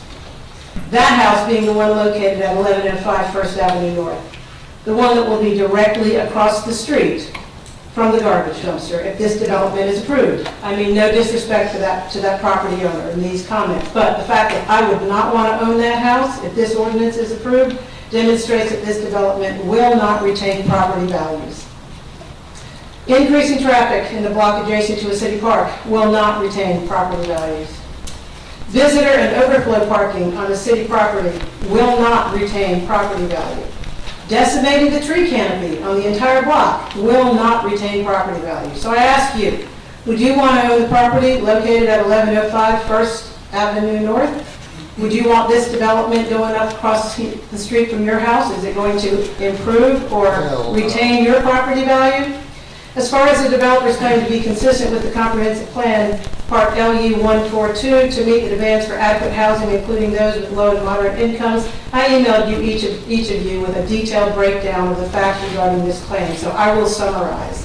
The average rent for a 3-bedroom unit in Jacksonville Beach is conservatively $2,000. According to housing statistics, rent should be no more than about 30% of your after-tax income. This will equate to an after-tax income of $84,000 per year. With an estimated median household income of $65,068, according to the City of Jacksonville Beach website, that is our median household estimated income. It is not likely that even our median income households will be able to afford these units, and clearly the low and moderate income households will not benefit from this development. Finally, you're having a council briefing on parking later this week. Surely the plan that is proposed by this development does not work to alleviate the parking problem we're experiencing. It will not create a desirable environment. So this development will not enhance the appearance of the land through preservation of natural features.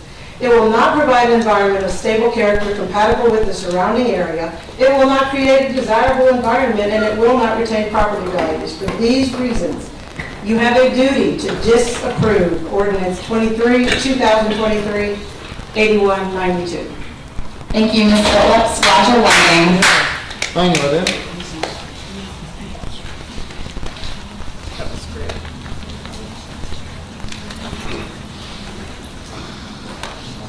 Please raise your right hand and state your name and address for the record. Roger Whiting, 1103 2nd Avenue North, Jacks Beach. Do you swear or affirm the testimony you're about to give in this matter is the truth, the whole truth, and nothing but the truth, so help you God? I do. Thank you. I got a little off track last meeting when I was talking about the lot sizes. I was trying to get to the point of the 35th lot. It's not even listed as how big it is. I'm just curious, how are you going to go about taxing that if it's not an actual lot? The units are all listed on the page with the size of the lots, but that lot is not listed anywhere. That's a pretty good amount of property that would have to be taxed. Second point is the trees. A lot of people have talked about that. They have also, the applicant has also mentioned the townhouses that were built half a block down to the east. Each of those townhouses has 2 trees. Now, they tore down 2 large oak trees right in front of that were actually on the city right away, that those townhouses cut down. And they replaced 2 palm trees, but they did replace 2 trees. I heard they were talking 8 trees for 34 units. That's not even close to 2 trees per individual unit, if they are individual units.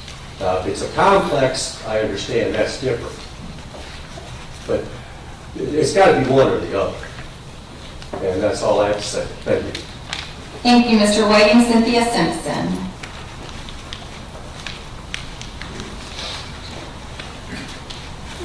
Ms. Simpson, please raise your right hand and state your name and address for the record.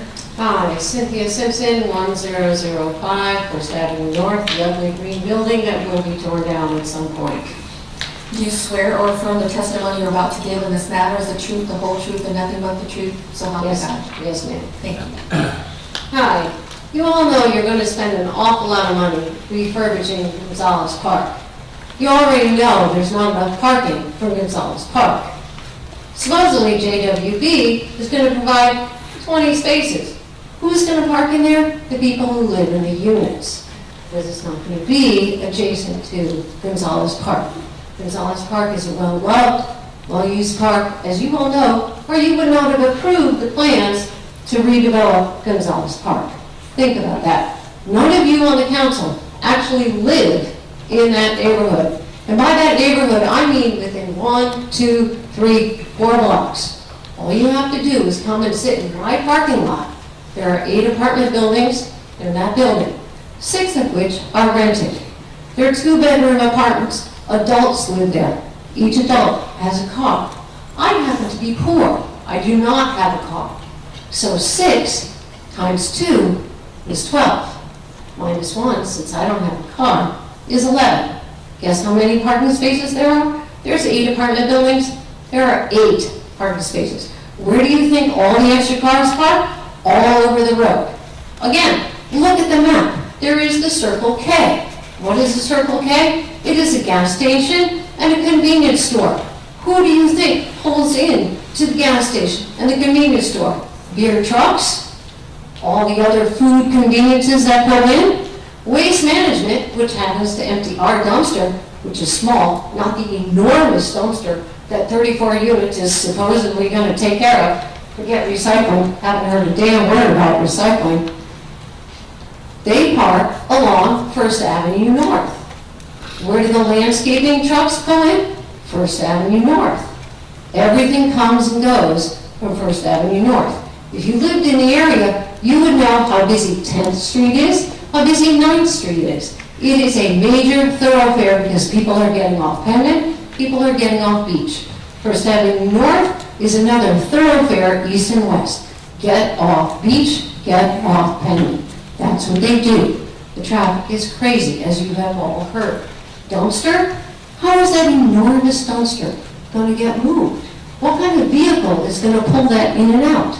They have no idea. They have trouble emptying the dumpster we have now. And it's 6 apartments out of 8 that are rented. 6. We don't have enough parking. The tan building next to me, which you have heard from 2 residents that live there, has 11 apartments. They don't have enough parking. You've heard about the old growth trees. I happen to be allergic to them. I don't want you to tear them down, even though they make me sneeze. They are beautiful trees. Why tear them down? Why create this massive mess? I implore you, I beseech you, send JWB back to the drawing board to come up with something that inspires Jacksonville Beach and does not denigrate our neighborhood. Thank you, Ms. Simpson. Rhonda McDonald. We're still not talking, guys.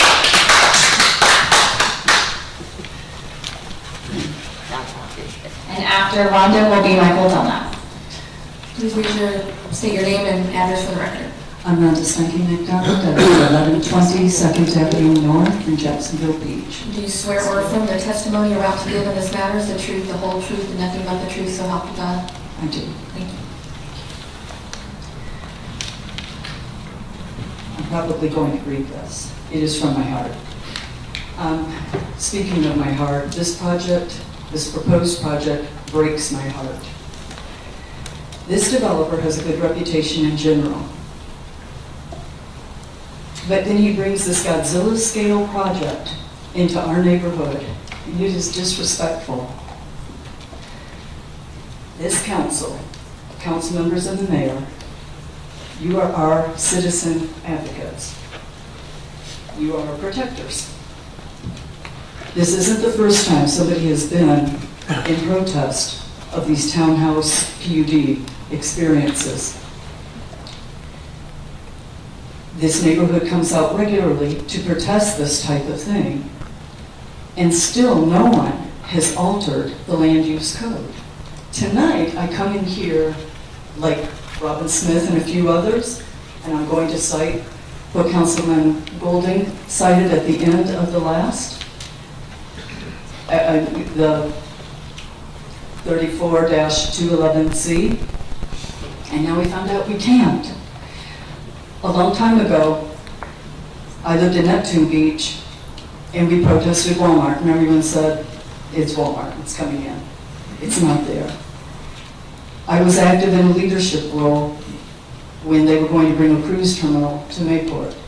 And everybody said, that's a done deal. You can't buy Jacksport. It's not there now. It would take someone on this council making a different decision and protecting us. You've told us to argue with facts, and I say we need you to give us something to argue with. We need to be armed. The developer lives in Atlantic Beach. This project could not be built in his city because a long time ago, when Mayor Howell was trying to sandwich a little PUD somewhere it did not belong, the councilman at the time, Bill Gulliver, he proposed a change that you couldn't do a PUD on less than 7 acres. We need some kind of protections like that so we can come here and we can argue our case that we want the integrity of our neighborhood preserved. A vote to approve this PUD is a death knell for my neighborhood.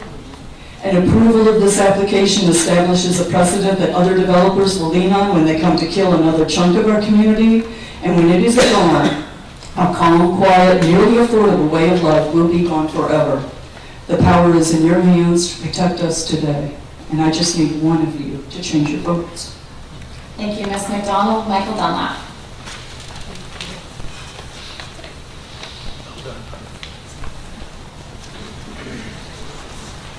Mr. Dunlap, please raise your right hand and state your name and address for the record. Michael Dunlap, 1120 2nd Avenue North, Jacksonville Beach. Do you swear or affirm the testimony you're about to give in this matter is the truth, the whole truth, and nothing but the truth, so help you God? Yes, I do. Thank you. Good evening, everybody. You might be surprised, but I'm here to oppose the project. I haven't changed my mind. And I'd like to give you a bit of a summary on rezoning like this and some of the key points that I feel is substantial competent evidence in the greater part that the rezoning design and the ideas behind it have ignored the Planning Commission denial. Those are the experts in your neighborhood, in our city, and the council, 4 of you have chosen to ignore the Planning Commission, which I think is off base. The project is not consistent with the LUZ. You've heard from the neighbors for quite a while now, since the planning commission. The opposition is very clear. Neighborhood scale and character, the unique character of each house. There's a traditional neighborhood standard in Jack's Beach that needs to be preserved. The philosophical and ethical underpinnings of the strip create quite a different architecture. And the same ideas that create the strip that we're not that fond of, most of us, it serves cars and that's about it. Those same philosophical ideas drive this project. It's the same thing. And why I keep saying it's a square peg round hole idea is that they're dragging the strip philosophy into a neighborhood that was built under very different sets of standards and superior. If you look at new developments today, they look a lot more like Jack's Beach than they do the strip, because I think most of America is tired. Back to areas that are ignored, the driveway standards backing into a right-of-way, the PUD standards you've heard a lot about tonight, 34.348. They missed the mark on most every one. And the parking solution's hilarious to me. You have a project that's 80% lot coverage, and you want to pave some more city property so you can make your project work. That's just outlandish. No landscape effort. No afterthought, 20%. And just common sense. This is a common sense. You don't have to be an architect or a planner or a rocket scientist to deny this project. Thanks very much. Thank you, Mr. Dunlap. Luann Lentz. Requested to deny, but not to speak. Thank you. Okay. Thank you, Ms. Lentz. Tony Carmack.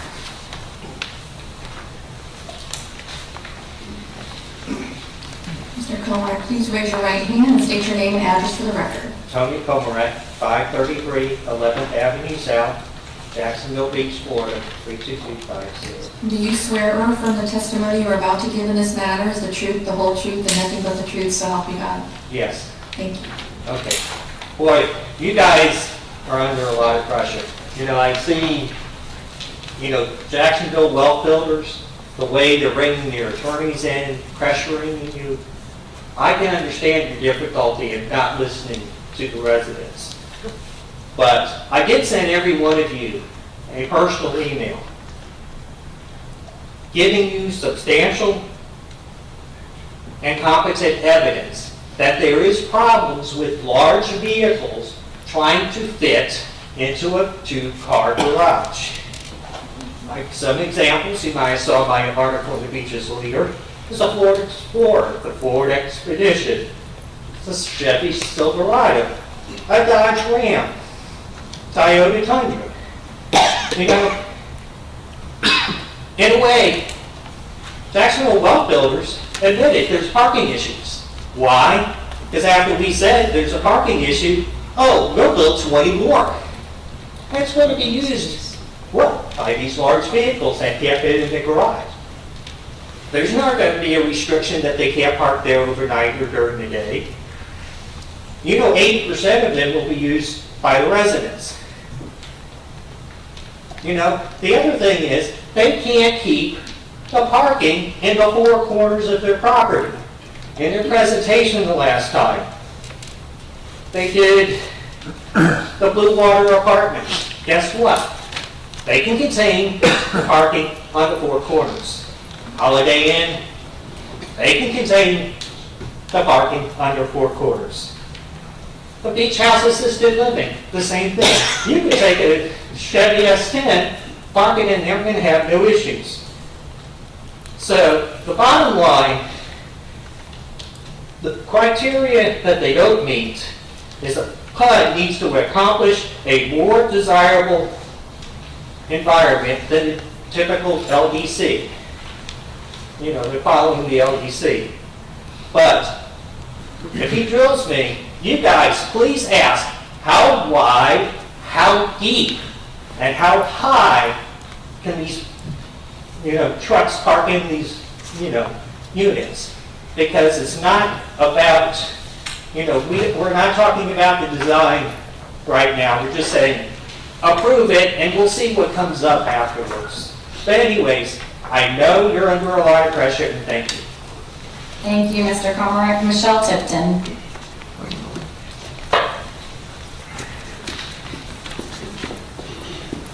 Ms. Tipton, please raise your right hand and state your name and address for the record. Michelle Tipton, 2333 Azalea Drive, Jackson. Do you swear or affirm the testimony you're about to give in this matter is the truth, the whole truth, nothing but the truth, so help you God? Yes. Thank you. And I have a confession to make this evening. In the 34 years that we have lived at our address, we have not once put both of our vehicles in our garage. Like to see a show of hands of how many people put both of their vehicles in their car in their garage every evening. To say that you are going to be able to fit, we have an SUV and we have a truck, and I'm pretty sure a handful of you on the board do. They're not going to fit into these parking spaces.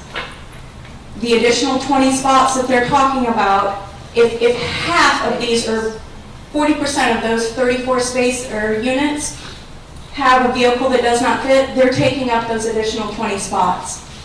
This allows for no visitor parking, and we are investing a substantial amount of money into Gonzalez Park, which I have grandkids that we like to use that. We are going to jeopardize the use and the successfulness of this park, which goes right in hand with not preserving the natural features of this community. You have the substantiation to turn this down. The issues with garbage disposal is very evident. This is not going to be helping the property values of the area. We've got protected trees in that area. You've got issue after issue after issue where you can substantiate turning this down. My confession, I think, is very common. We don't use our garages, we use them for storage. And if we've got 34 units, people are not using these. It's going to overflow into the community, it's going to overflow into the park, and I ask you to do your due diligence and vote this down. Thank you. Thank you, Ms. Tipton. That was the last speaker card. Does the city attorney or director of planning and development wish to respond to any of the comments? Oh, yes, sir. I'd like to speak. Okay. I had a card that was for not speaking, but I'd like to speak. Okay, come on up.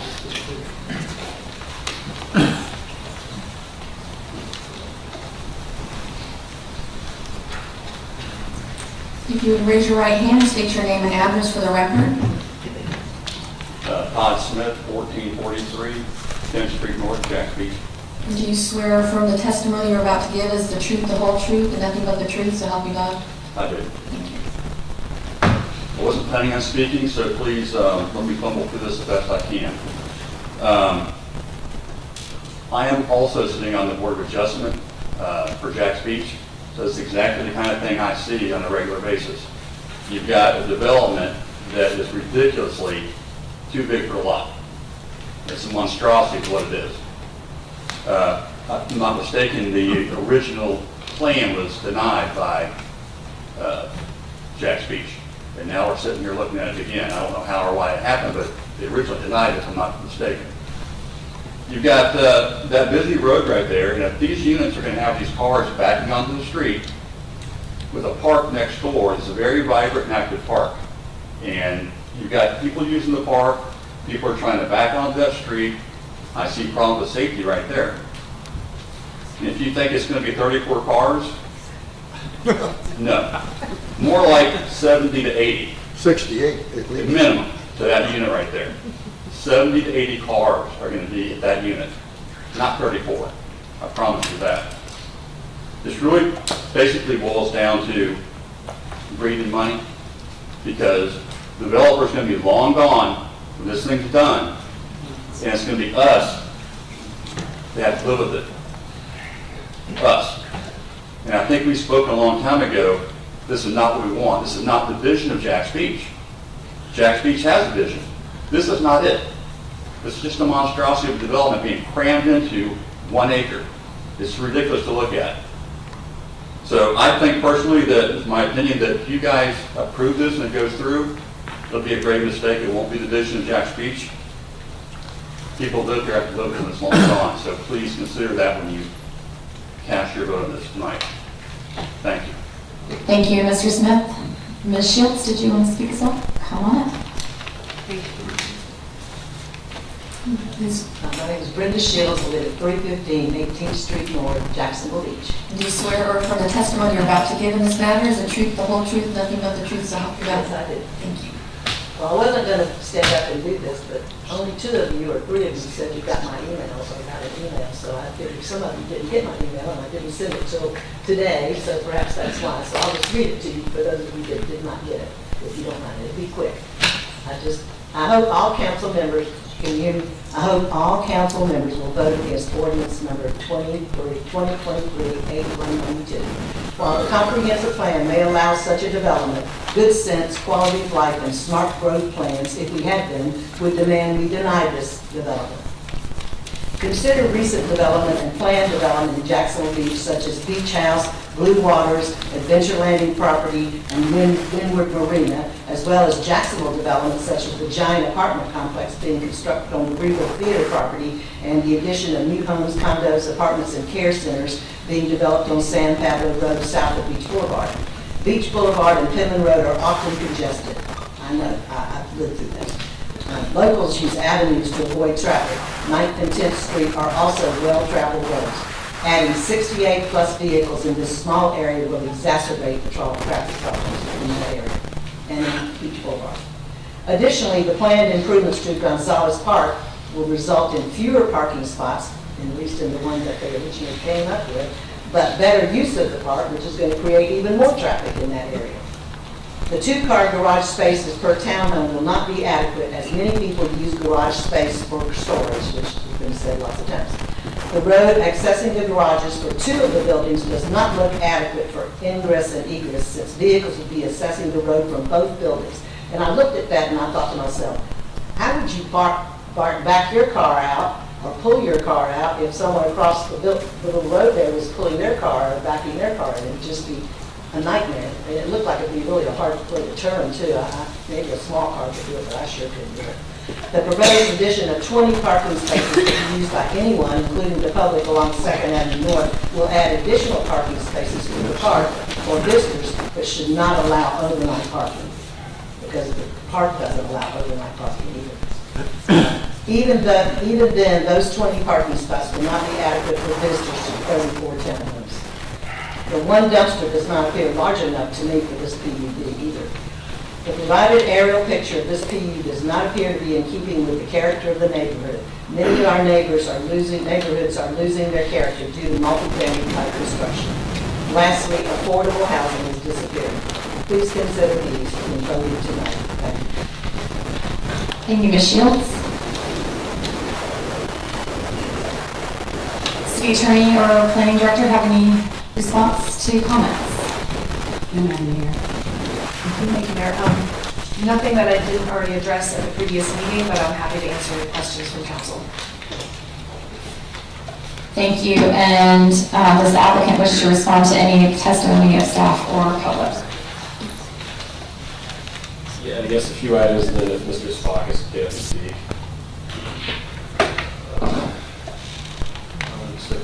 A couple quick points that are easy to speak to. The design we'd be allowed to under the current code, that's where all of the driveways would be backing up into the right-of-way. Our project actually, that roadway, that driveway is 23 feet wide. It's actually wider than the pavement area of 2nd Avenue North, which is only about 20 feet wide. So it can fit 2 cars and we'll have access points on both sides. The whole idea about this is to prevent people from having driveways backing up into the driveways. On the trees, was mentioned we're only putting in 8. Our landscaping plan, which was already sent to Miss Ireland, I think in September or October, we're going to be planting 23 trees. We have to mitigate on site for trees. We have to do that no matter what. Again, we need code.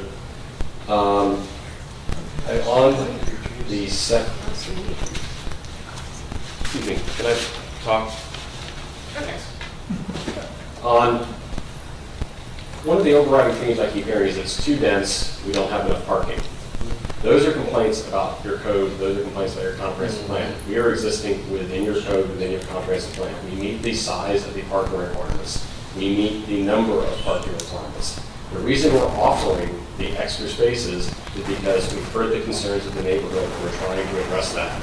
We're under no obligation to do that. If we do a standard townhouse development, we will not be doing that.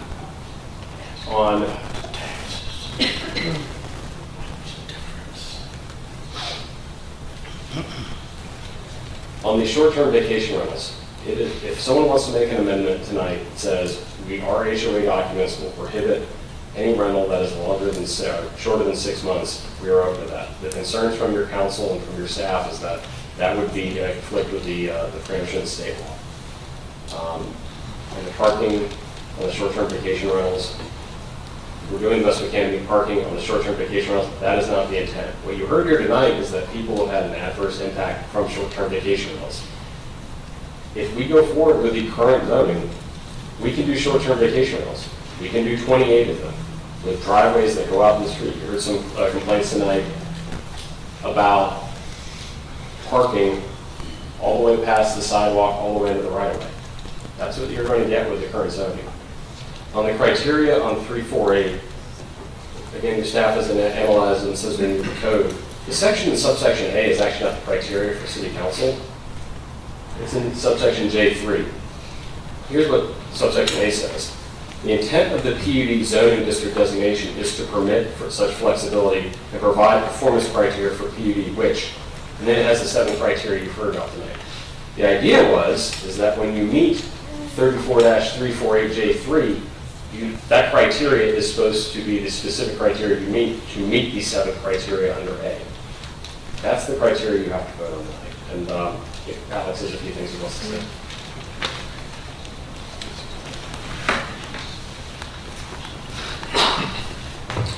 Go ahead and put your thoughts. Please state your name and address for the record. Alex Apakis, 340 8th Street, Atlantic Beach. Do you swear or affirm the testimony you're about to give in this matter is the truth, the whole truth, and nothing but the truth, so help you God? I do. Thank you. Thank you all. This is the culmination of about 3 years of work on trying to get a project that addresses the concerns of the community and does meet Jacksonville Beach's needs. And we've worked hard on it with all of you, and so appreciate that work that's gone into this. We really have heard the concerns of the residents and tried to address them as best we possibly could. One of the things that I've heard a couple times today was about scale, this project, if it were 80 units or 6 stories, I could see that it wouldn't meet the scale of the neighborhood. But it's adjacent to a 3-story hotel. It's 2 blocks away from a 3-story apartment that has 40 units an acre. So we are significantly lower. Our scale is less than adjacent developments. And we did that intentionally instead of trying to do a 57-unit apartment complex, as would be permitted by the comp plan. I want to iterate again. We have no desire to do Airbnbs. We are open to whatever Airbnb prohibitive language the council wants. We were just, the language that is in the PUD was at the direction of the city attorney. On parking, Mr. Komarak mentioned that other developments contain their needed parking within the 4 corners of the property. We do that. We actually exceed the parking requirement within the 4 corners of our property, and we're still willing to pay and do additional parking outside of the 4 corners of the property to meet the needs of the community and to hopefully serve Gonzalez Park, which will be an amazing amenity for the neighborhood. Also, all of our parking spaces will be city-required parking spaces. It's a 9x17, whether in or out of units. Mr. Todd Smith mentioned that we can have 60, 70, 80 cars. We will actually have at least 120 parking spaces on this project. So if there were 60, 70, or even 80 cars, we would all be able to park them within the parking that we are building as part of the projects. In closing, I do believe that this PUD provides for a vastly better project than what you've seen would be allowed if we just went forward under R1 zoning with the driveways to the streets, and no public parking, no amenity. So we do believe that this project is vastly better for Jacksonville Beach, and we hope that you agree and vote in favor of the project. Thank you. Thank you, Mr. Sifakis. Any other comments or responses from the applicant staff? My wife didn't, I'm sorry, nope, sorry. my wife didn't put my name on the thing for, she handed it into you before I put. I did, I called your name, and you just said you... Well, I didn't. I filled the form out. Yeah, He wanted it. We are still in the public hearing, so if you would like to come up and speak, sir. Okay, sure. Just face the clerk, raise your right hand. I'm probably one of the oldest ones you got around here. I'm sure I am. Please state your name and address for the record. Your name and address. What's that? Please state your name and address for the record. Alvin Clark, 933 2nd Avenue North. And do you swear or affirm the testimony you're about to give in this matter is the truth, the whole truth, nothing but the truth, so help you God? Absolutely. Thank you. Never been here before. It's really great to find people like you that are going to look out for us, I hope.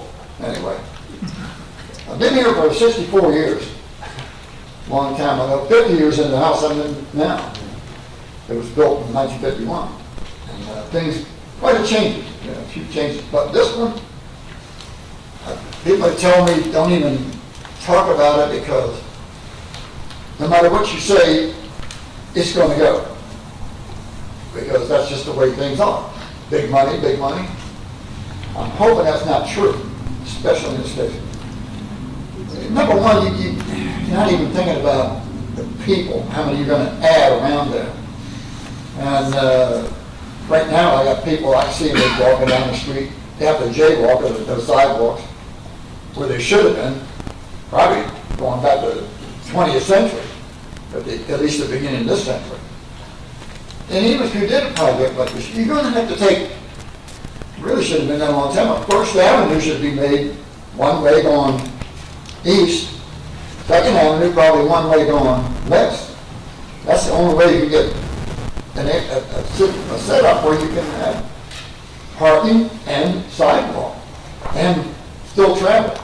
Right now you're going like this around trash cans, cars, people cutting grass. It's a pain in the ass. You know, really, it is. So, anyway, I think you should think it over about the impact of people. You're going to have dogs. There's already so many now.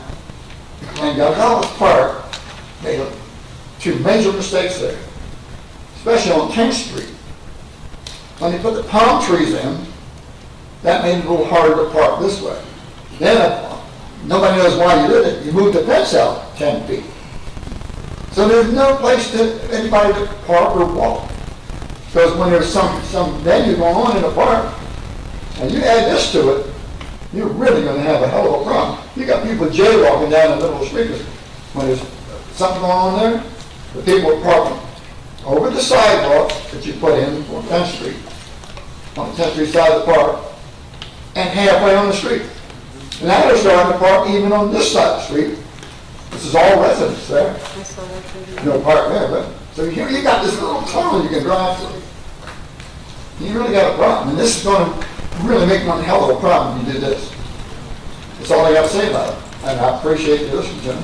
Thank you, sir. I really do. You guys, best way in town. Any final comments from the applicant? Very, very briefly, on the 10th Street, very early on this project, we looked up if we could add parking within the right-of-way on 10th Street. We can't for the main reason that's where urban trails go. And one of the conditions that we're adding is that we will be paying for the urban trail on that section of 10th Street. So no matter what happens here, I don't think there's any parking that can go on that part of the right-of-way. So. Thank you. Excuse me, ex-parte communications, nobody mentioned that. Thank you, Mr. Conrad, because that's next on the agenda. So we will close the public hearing. Before requesting a motion on this ordinance, beginning with myself, each of the members is requested to indicate For the record, both the names of persons and the substance of any ex parte communications regarding this application. An ex parte communication refers to any meeting or discussion with a person or citizen who may have an interest in this decision, which occurred outside of the public hearing process. So we announced ex parte communications last time, so this would be since the original declaration. I spoke with Mr. Miller on the phone Thursday to discuss some of the amendments that I was interested in looking into, specifically with the short-term rentals. It was on the phone, I was at the dog park, I don't know where he was.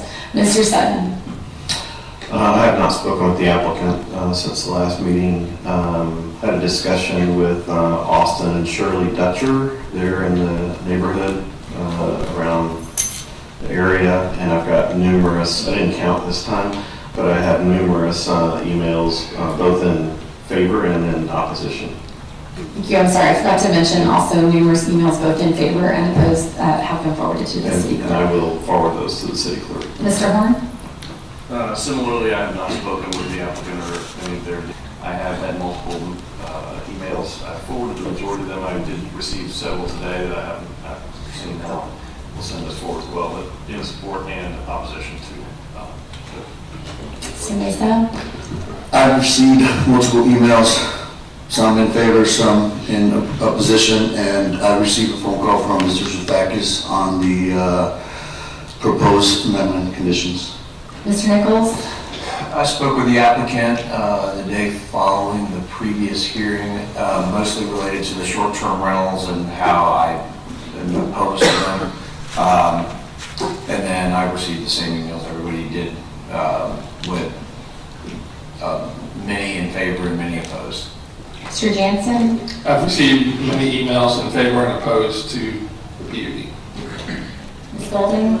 I have not had any communication with the applicant since our last meeting. I have received several emails in support and opposition. I forwarded them all to the city clerk, and I did count, and all total, I have received 35 emails in opposition and 13 in support. Thank you. And I request a motion to approve the ordinance as read by title.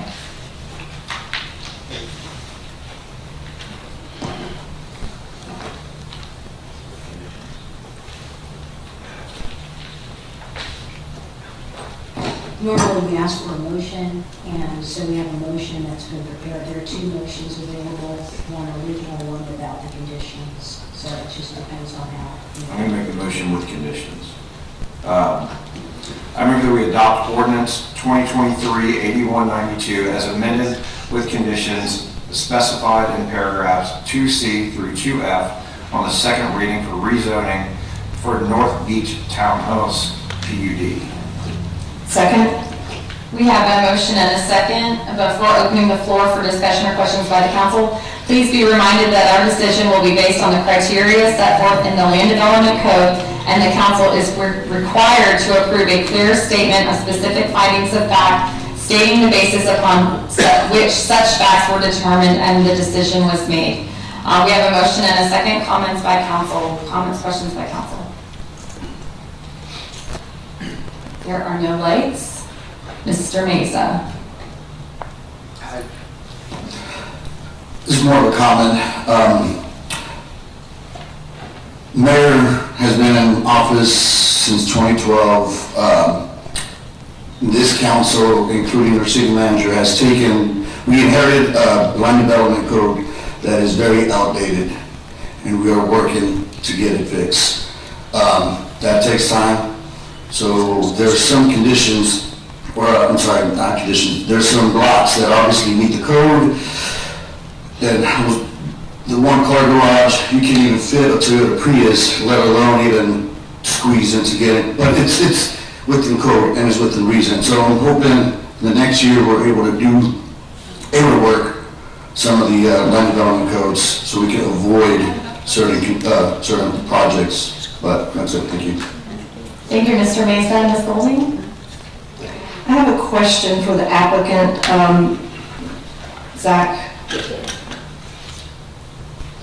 You stated on public record that you were going to be putting 23 trees on the property. Yes. The PUD application states that you would be putting 11 trees I believe. on the property.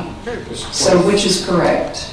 The note that I have from our arborist is 23. If it was 11, I think that's what's required in order just to meet the code. But the plan that we submitted to Heather Ireland, and I've actually got it right here, I counted out 23. So if it's 23, we need to amend it. That's what needs to be amended. Okay. But I've got.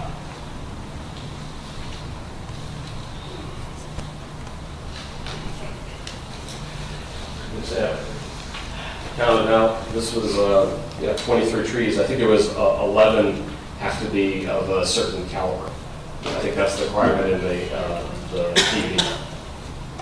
Okay, but would you be amenable to an amendment that says 23 trees so that it's codified that the PUD would have 23 trees? If you could just give me a moment to look at that section in the PUD narrative.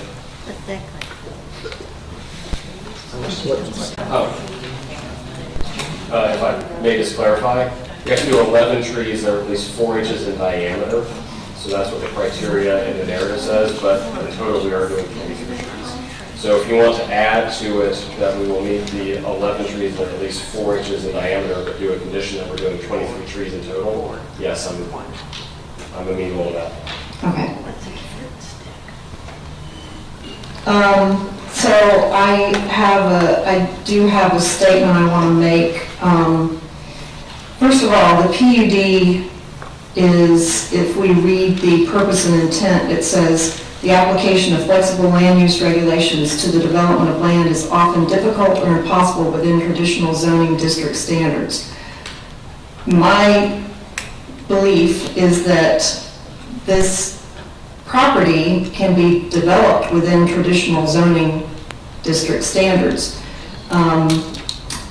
And to look at the criteria that we have to base our decision on, I would say, well, first of all, the townhomes that are in the surrounding area have all been built with 20-foot setbacks. This is something that is required of townhomes.